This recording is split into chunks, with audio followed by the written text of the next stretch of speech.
Looks like I finally found out where that slow leak is coming from. My brand new tire that I mounted. This is a Michelin Anarchy Wild rear, I think KTM 890 Adventure.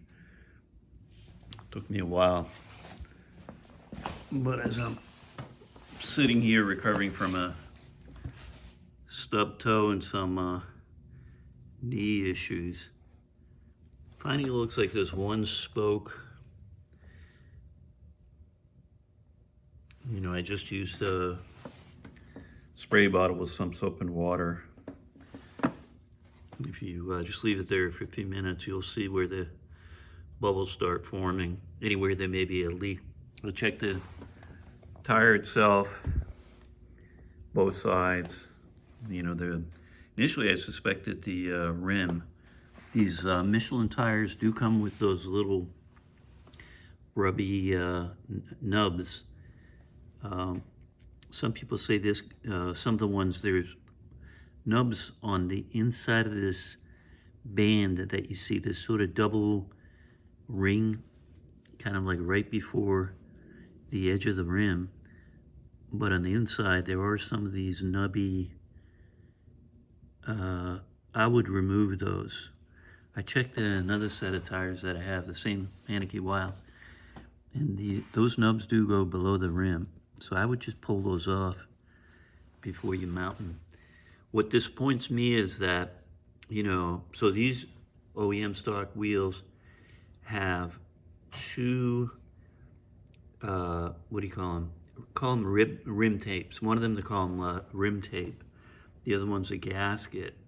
That's supposed to prevent the air leaking through. So hard for me to imagine how air is getting through, but in the past I've used, what do they call it? I think it's called Outex kit to convert a rear tire to tubeless. And they work fantastic. You know, none of this issue. So I'm somewhat reluctant to go back. You know, I'm trying to find out if anybody has used Outex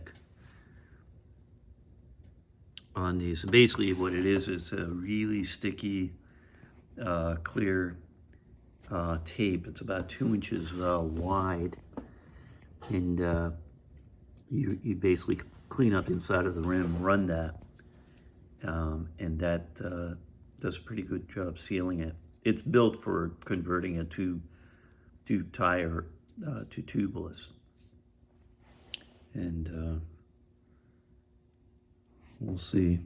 A little disappointed. The tire's probably got about 450 miles on it, 3 rides.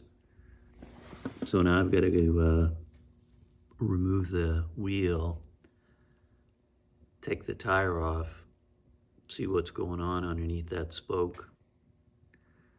Yeah. And it costs, I think, about $100 to get both those from KTM.